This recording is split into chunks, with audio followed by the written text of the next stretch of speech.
Hypernet. Tales of the Magus Saga by Andrew Dobell. Matt sat back in the soft luxury sofa at the back end of his large office.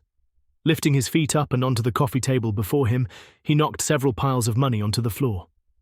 Resting his arms across the back of the couch, he looked to his right, through the floor-to-ceiling windows at the sweeping vista of the city all around him. As he watched, a helicopter swung past his building and then banked away as a man hung out the side of it, firing an assault rifle at the pursuing police chopper. Further off, on the streets below, something exploded, sending a plume of smoke, fire, and several cars into the air above the squat building in that part of town. Matt smiled. It was another glorious day in New Liberty City. Returning his gaze to the office before him, he scanned over the collection of high-powered guns on the table, the stacks of credit bills, and the debris of drug use.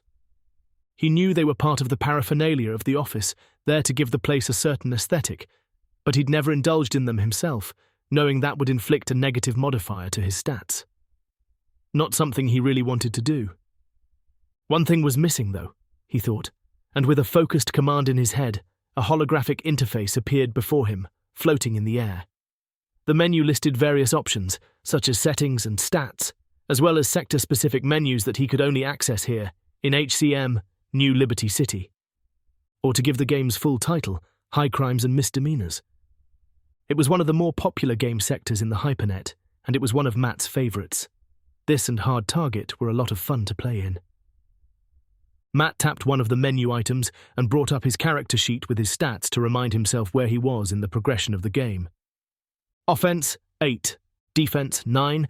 Manipulation, 6. Health, 11. Not too bad, he thought. Although he could probably do with raising his manipulation, it was only 1 point above its starting level. Then, below his main core stats, were his skills. Fighting, 5. Streetwise, 7. Drive, 4. Firearms, 5. Melee, 3. First aid, 4. He needed to put some experience points into his melee. It was a weak spot for him which needed dealing with. Finally, below his skills, were his powers. He'd kept these fairly basic as games like HCM didn't allow use of anything crazy. They wanted to keep the realistic setting and not allow people with wings to fly around. He understood what they were trying to achieve, but it did strike Matt as amusing that magic wasn't allowed in a game that was likely created by a Magus. Fear Aura, 2. Poison Immunity, 2. Net Manipulation, 3. Nothing spectacular about that list, really, but both the Fear Aura and Poison Immunity did give him a nice little modifier in certain situations. Satisfied for now, Matt navigated to the option to call in an NPC. While there were many people online playing in this sector, the majority of the residents of New Liberty City were NPCs, or non-player characters. Digital AIs, designed to add depth and character to the game. One of the perks of getting to the level he had was the access he had to some groupies for a little company and prestige. He scrolled down the menu for the groupies, perusing the pre-made choices that the game presented him with. There were men, women, and every shade in between available to him. But Matt was a simple guy, and he picked out 2 red-haired ladies that piqued his interest. Tapping load, he cancelled the interface as the 2 figures materialized before him, wearing tiny skirts, ridiculously high heels and skimpy tops. Matt smiled to himself with a little laugh. "Well, it's clear what you 2 were designed for," he said sarcastically. "And what would that be, sir?" asked the one on his left in a soft, warm voice. "Nothing, forget it," Matt replied as the 2 artificial intelligences sat beside him and began running their hands over his body and legs.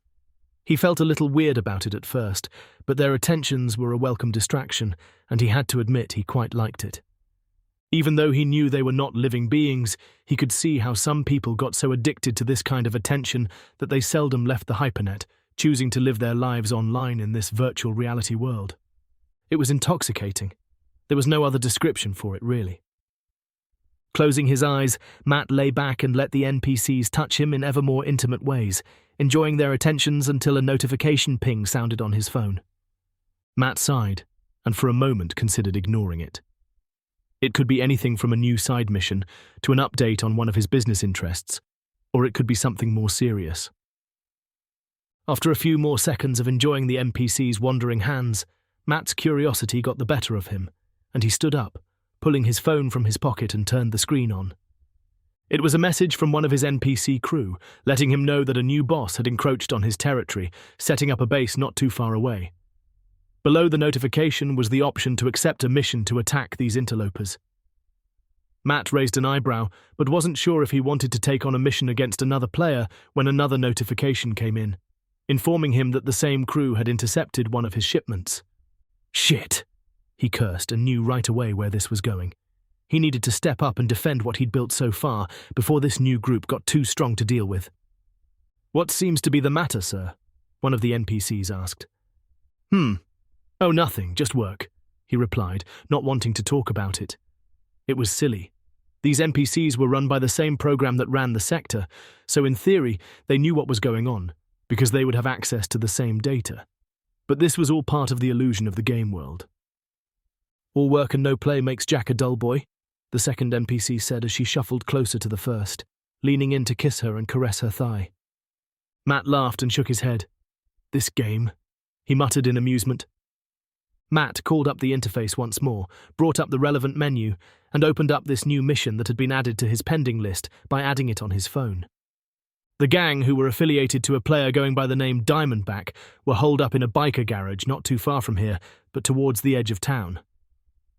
Matt scanned through the scant information that the mission gave him, and with a shrug, hit accept. There was a ping from the interface as an experience point was awarded to him. He wasn't doing too much else right now, and to let this new player encroach on his territory unchallenged would only encourage others to take similar liberties. The image on the interface changed and brought up a list of his friends that were online right now who he could invite on the mission. Towards the top, he saw two names that he'd worked with a few times: Tina G and Vance88. He quickly tapped invite beside each of their names. He'd barely moved onto the next screen after this when a message popped up from Tina G.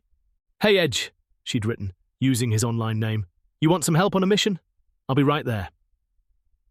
Another notification appeared right after that from Vance as well, accepting the invite but without the message. Matt sent a thumbs-up emoji back to Tina G and closed the interface down as he walked to the window and gazed out over the city once more. Below, a car chase between a player and the game's police passed by the building. Bullets flew in all directions as they careened around a corner, moving out of sight.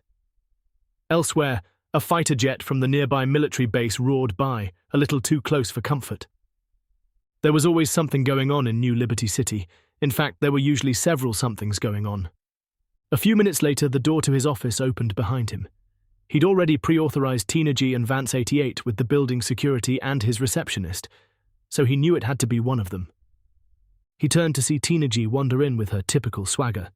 She wore combat pants, boots, a camisole top, and a well-used leather jacket covered in decals.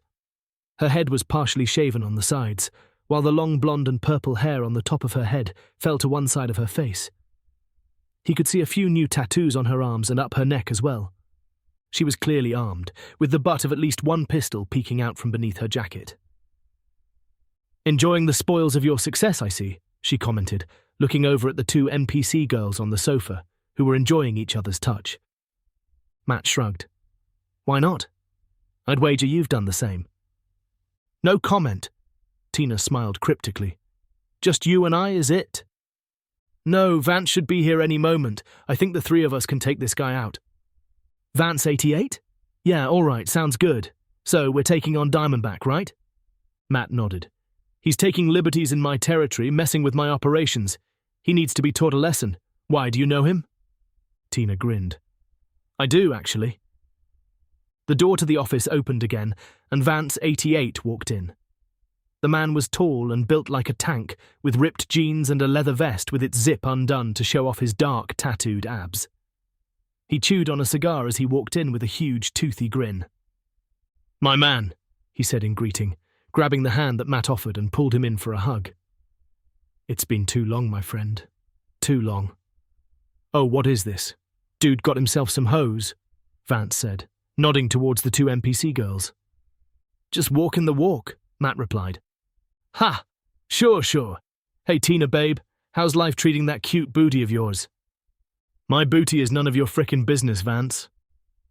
"As fiery as ever, I see. You gonna bring that fire to this mission?" "Do you have to ask?"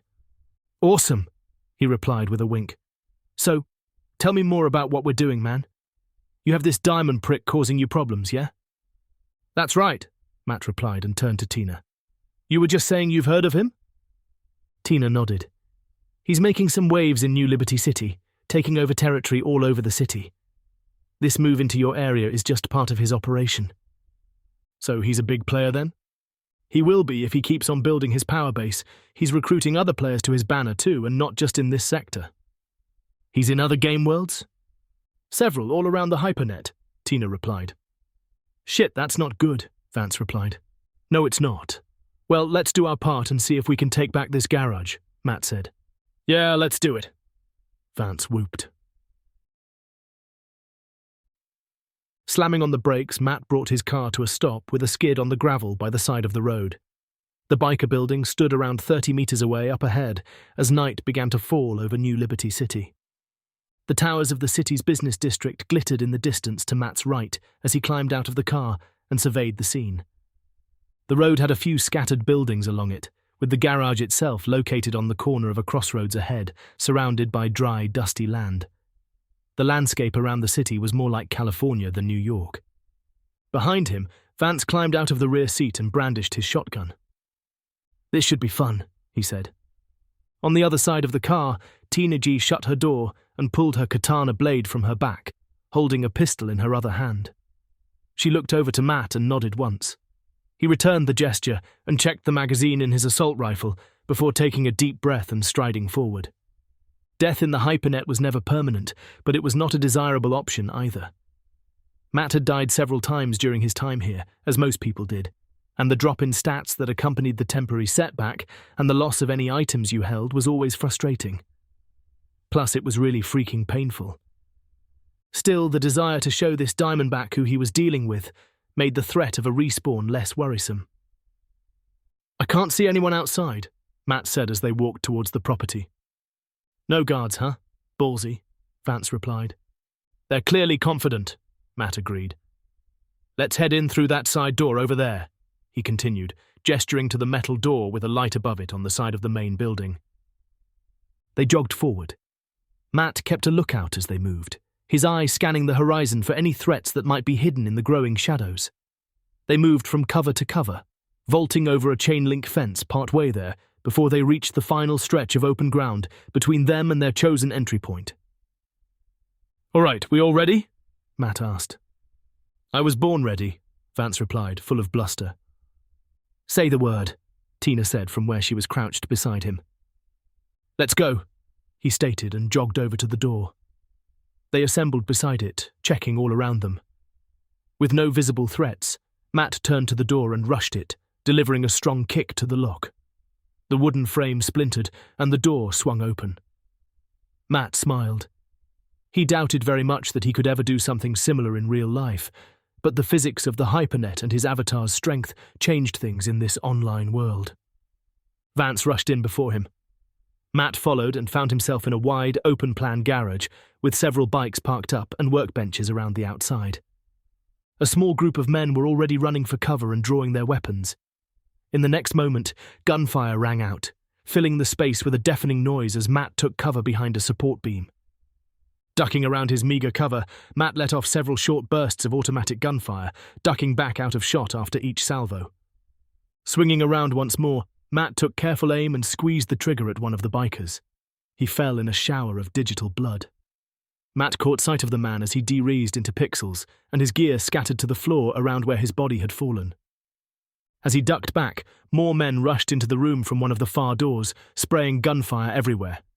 To his right, Vance fired his shotgun at the reinforcements, its powerful booms indescribably loud in this enclosed space. Vance looked over at him and nodded with a wild grin on his face. He was enjoying this. With a roar, the crazy man ran towards the bikers, closing the gap on them before retaking cover after letting off several more shots. The pillar Matt hid behind rang out as more incoming fire smashed into it. Nearby, Tina popped up from behind a bike and delivered a precise headshot to a biker who was a little too close for comfort. With him down, she ran around the bike and slashed at another with her blade, dropping him to the floor as well. Both men dropped their gear as they faded from view, their bodies dissolving into pixels and wireframes until they were gone. Matt turned to fire again and was dismayed to see several more reinforcements entering the room.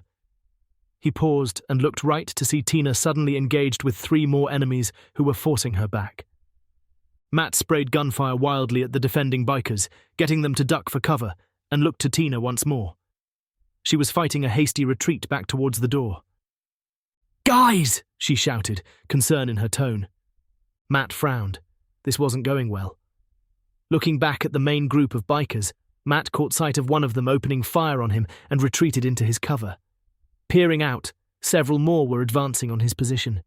In seconds, he'd be flanked and cut off from the exit. "Vance!" Matt called out, and looked the other way toward his teammate, only to see 3 bikers get around and confront him. Vance held his shotgun threateningly and then cursed as he surrendered and held his hands up, dropping the gun as he did so. "Sorry, dude, go, get out of here," Vance yelled. "Shit," Matt hissed to himself. "Matt, I am leaving," Tina called out from behind him. With a sigh, Matt nodded to Vance and ran for the door. Bullets slammed into the floor and wall as he ran outside, leaving his friend behind as he followed Tina back to their car. Matt was cursing the whole way back, frustrated with himself and with the situation. "That was intense," Tina said, jumping into the passenger seat. "They got Vance," Matt replied. "I saw." "What do we do?" "Let's get back to your place. We can think about it there," Tina replied. Matt nodded, and with a final glance back at the garage that had several bikers on guard around it now, they pulled away. The journey back was a quiet one, as Matt replayed the events in the garage to himself in his head, wondering if he could have done anything differently. He couldn't see how. He'd been pinned down from the moment he'd got in there. Maybe he could have warned Vance, got him to hang back and not go charging in so much. Vance being Vance might not have listened, though. He was a hot-headed bastard. They soon made it back into the city and pulled up outside the building where his office was and stopped a short distance from the entrance. "Thanks for your help tonight," he said to Tina, turning to her. "Sorry it wasn't successful." "Not your fault," Tina replied. "There were just too many of them. No way we could have fought them off." "Yeah, still thanks. I appreciate it." "No worries, but are you giving up? It sounds like you're giving up." "I don't know. Just feeling a little defeated, that's all." "We have to go back, though," Tina pressed. "We have to free Vance." Matt nodded as the sound of tires squealing drew his attention back to the slip road that led up to the building's drop-off point. A red sports car that looked like a Lamborghini, but wasn't, because nothing in the game was a known brand, skidded to a stop a short distance from them. The driver's door levered up, and a figure that Matt recognized swung her legs out before climbing out of the car. She was a touch shorter than he was, even with her high heels, and wore a long, sheer red dress with a slit up her right thigh to her hip to show off her legs. Her hair was long and as vibrant a red as her dress, and she smiled as she strode towards them. Matt returned her smile and felt a burst of confidence inside himself. "Amanda," he said in greeting. "What's up?" "Nothing, I just logged on and thought I'd come and see what you were playing. What's the crack?" Matt smirked. "Well, we just had our asses handed to us by a bunch of bikers who are encroaching on my territory." Amanda raised her eyebrows. "Your territory?" Matt smiled and shrugged. "That's the game. I'm a crime boss, I guess." "Of course you are, Matt. All right, I'll buy it. Can I help?" Matt couldn't help the new grin that spread over his face at the thought of this arch Magus helping him out with his little problem. He'd been playing in other games such as Hard Target with Amanda for a few months now, and while she wasn't as experienced with the Hypernet as he was, she more than made up for it with her magical power and her martial prowess. "Are you going to introduce me?" Tina asked. "Sorry, yes, Tina G, this is Amanda," Matt said. Amanda offered her hand and shook Tina's. "How are you?" "Good, thanks. I like the accent," Tina replied, commenting on Amanda's soft Irish brogue. "Thanks. So, what's the plan?" "Let's head back upstairs and replenish our ammo," Matt replied and turned to the building. "This whole building yours?" Amanda asked. Matt smiled. "No, I just have an office in here," he explained, and led the 2 women inside and into an elevator. Stood at the back of the lift car, Matt looked up to see Tina smiling at him. He raised his eyebrows, asking a silent question. Tina's eyes flicked to Amanda on his left and back again, and wiggled her own brows at him. The suggestion was clear. He shook his head slightly, but couldn't help the involuntary blush that burned in his cheeks. Tina smirked silently and shook her head as the lift doors opened and they exited into the lobby of his office, where his secretary sat at her desk. She was just another NPC and greeted them warmly as they walked in. "Any messages?" Matt asked her. "No, sir," she replied as Tina and Amanda walked past him towards the office. He followed them in. Amanda stopped a short distance inside and cocked her head to one side. Matt walked around her to find the two NPC groupies laid on top of each other, kissing and being very friendly.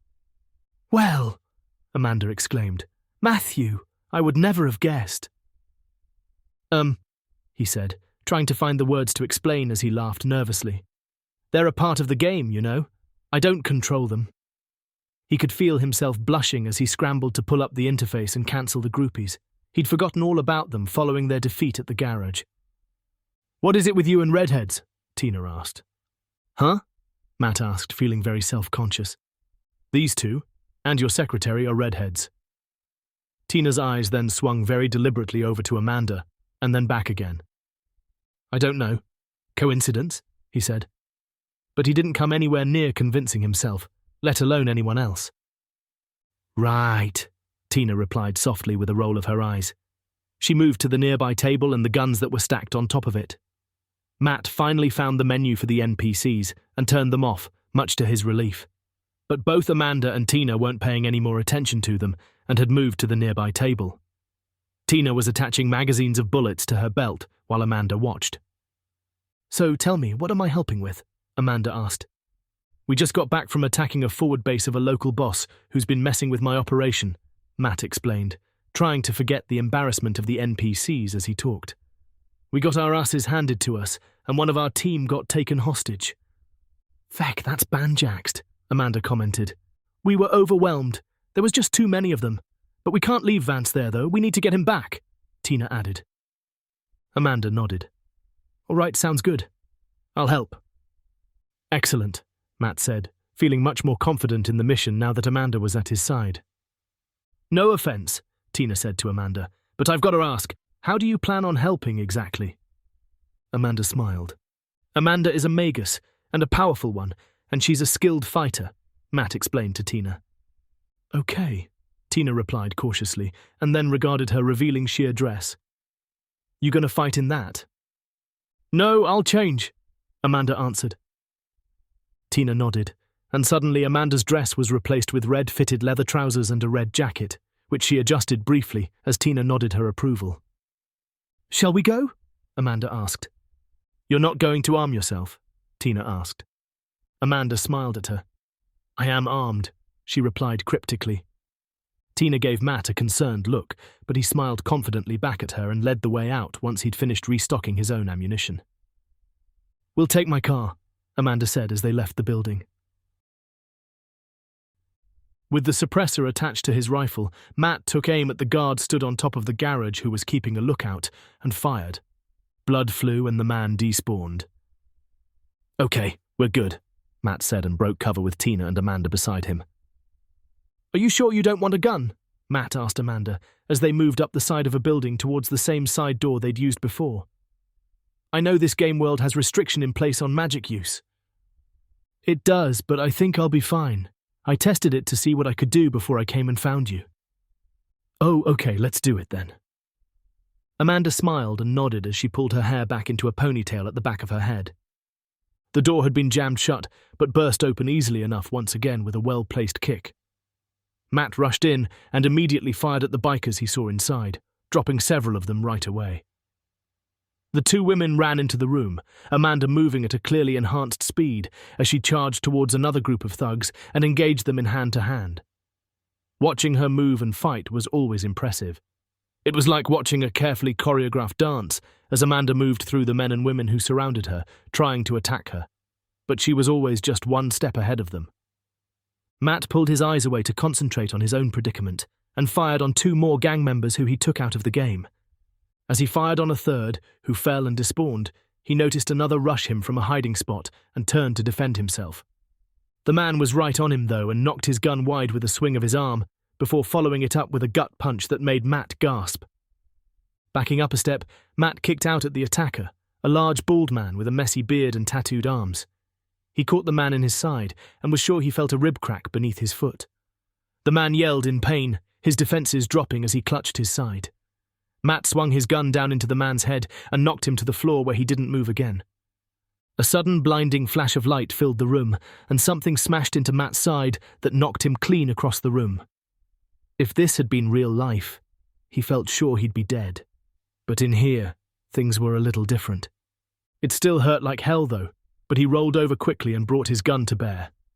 Stood in a doorway, a man in a tailored suit surveyed the room. His skin had an oily sheen to it, and his black hair was slicked back tightly against his skull. He held out a hand towards Matt and looked back at him with a smirk on his face. Matt fired and peppered the man with high-powered bullets, but they stopped short of him, hitting an invisible barrier and bouncing off into the walls surrounding him. "Diamondback!" Tina hissed from nearby, having found a break in her fighting to watch what was going on. "How's he doing that?" Matt yelled. "He can't use magic like that in this sector." A blur of red rushed at Diamondback, and suddenly Amanda was there, raining punches down upon him, causing strange magical pyrotechnics to flare where she hit as the remaining thugs in the garage ran. They'd taken out the majority of them, and were now in full retreat, running from the room as Amanda and Diamondback continued to fight. Matt fired a few last shots at the retreating bikers, and as the last of them fled, a burst of light hit Amanda and knocked her back, allowing Diamondback to turn and run from the room. Amanda hit the floor, but was up and after him right away. Matt followed her into the next few rooms, but the man had disappeared. Outside, the sound of motorbike engines signaled the final retreat of the gang, and the building fell silent, apart from the muffled calls of someone nearby. "Is that?" Tina asked. "Yeah, I think that's Vance," Matt replied, and followed the sound, calling out to him to keep making noise so they could find him. His calls led them into a basement and a room sealed by a metal door.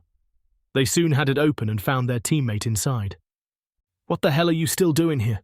Matt asked. "Why didn't you log off?" "I couldn't, man. Wouldn't let me. There was some really freaky shit going on here, though, with that Diamondback guy. Did you see him?" "Yeah, we saw him," Matt replied. "He was using magic." "That shouldn't be possible. At least not like he was doing," Vance replied. Matt turned to Amanda. "Any ideas on that?" She was the obvious person to ask, being that she was the only Magus in the group. "Nothing concrete. I can only speculate, so honestly, I'm not sure," Amanda replied. "A mystery for another day then," Matt said. "I'll keep watching him," Tina offered. Matt nodded. "Good idea. You okay, Vance?" "I'm good, man. They didn't do anything to me. They just threw me in here. Thanks for coming to get me. I was worried you'd leave me behind." "Never. We look after our own." "Come on, let's get back. This place gives me the creeps," Matt suggested, feeling satisfied that they had accomplished their mission for today. As they walked out, Matt heard a notification sound, signaling the completion of the mission. He heard similar sounds coming from the vicinity of his friends as they all received some experience points for their actions. He wondered if it would be enough to boost one of his stats. The end. This has been Hypernet, a Magus saga story by Andrew Dobell. Remember to subscribe to my channel and ring the bell to be notified of new videos, and hit join to get early access to my videos before they're released. You can find out more about the Magus saga and the author's other stories by going to his website at andrewdobellauthor.com.